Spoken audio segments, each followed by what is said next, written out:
शौनक जी ने प्रश्न किया कि कहा कि हे मुनिवर, आप हमारे यहाँ पधारे, ये अहोभाग्य हमारे, आप हमें दिव्य कथा श्रवण कराइए जिसे श्रवण करके हमारा आत्म कल्याण हो जाए। श्री सूत जी प्रसन्न हो जाते हैं। सूत जी कहते हैं हम आपको कथा अवश्य श्रवण कराएंगे, ऐसी कथा श्रवण कराएंगे जो समस्त शास्त्रों का सार है, जिसे श्रवण करके जो जन्म मृत्यु का भय है कि हम मर जाएंगे, कहीं हम मर ना जाए, ये जो भय है ना, ये भय से ही ये कथा आपको मुक्त कर देगी। हम आपको ऐसी कथा श्रवण कराएंगे। तो इस प्रकार श्री सूत जी महाराज कहते हैं कि मुनिवर,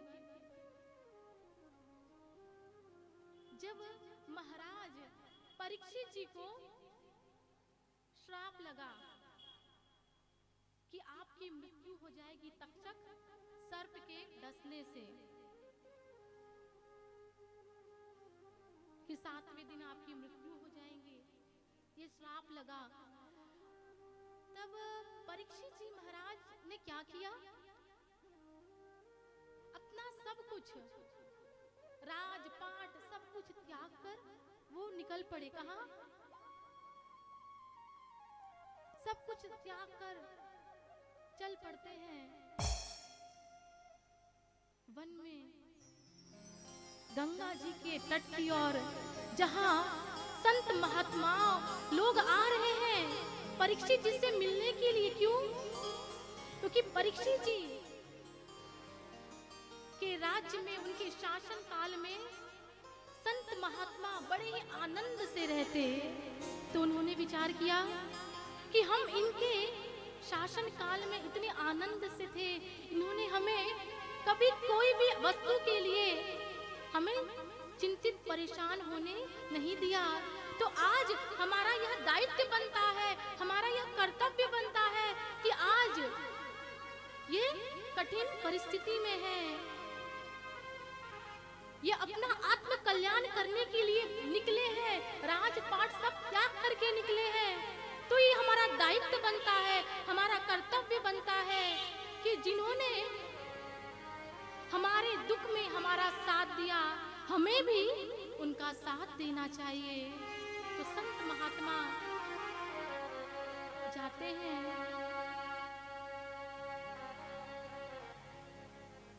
ये कथा हम आपको आगे श्रवण कराएंगे, यहाँ संक्षेप में आपको हम श्रवण कराएंगे कि श्री सूत जी महाराज कहते हैं कि श्री सुखदेव जी का आगमन हुआ वहां पर, और जब सुखदेव जी महाराज का आगमन हुआ तो देवतागण यह देख रहे हैं कि अरे श्री सुखदेव जी महाराज कथा श्रवण कराने जा रहे हैं परीक्षित जी को।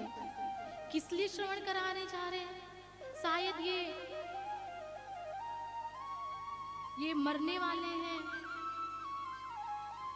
एक काम करते हैं, हमारे पास क्या है? अमृत है ना, और ये मरने वाले हैं, तो हम अमृत लेके चलते हैं, अदला बदली कर लेंगे, अमृत दे देंगे और कथा हम श्रवण कर लेंगे। श्री राधे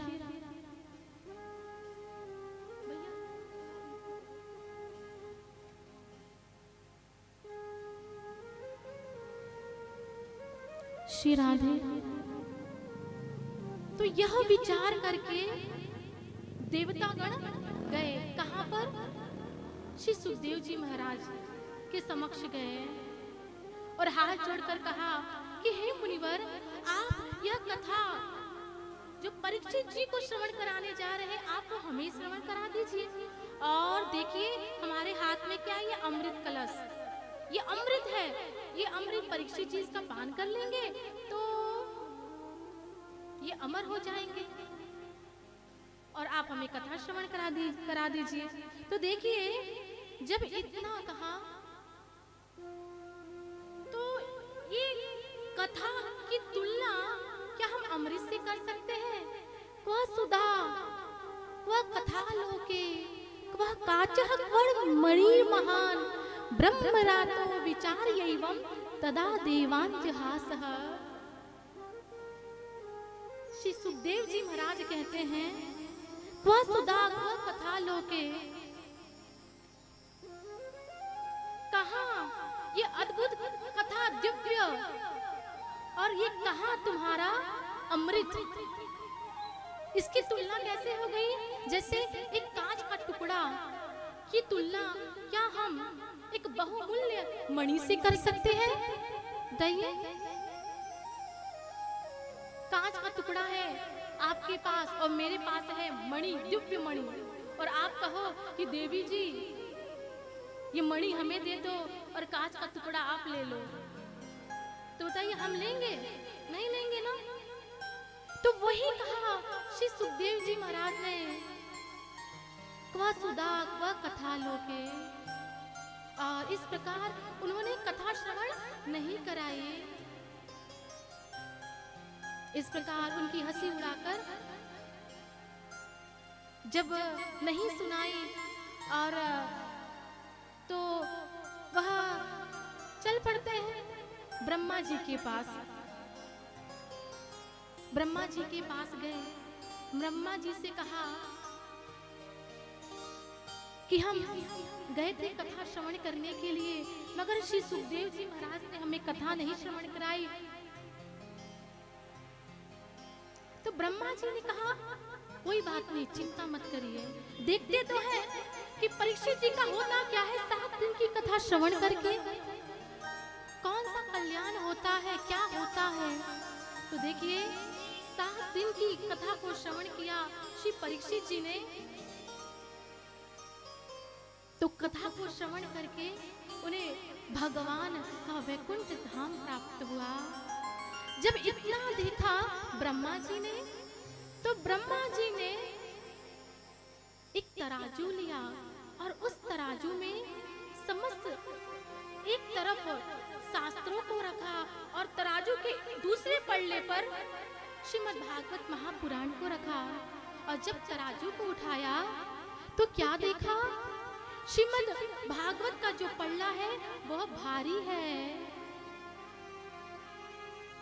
जब इतना देखा तो ब्रह्मा जी ने क्या कहा कि श्रीमद् भागवत की जो कथा है कि जो प्राणी इसे श्रवण करेगा लगन के साथ, प्रेम के साथ, तो वह कथा उसका कल्याण करेगी। पठनाच श्रवणात् सत्यो वैकुंठ फलदायकम। जो पठन करेगा और श्रवण करेगा तो यह कथा उसे भगवान के धाम की उसे प्राप्ति होगी।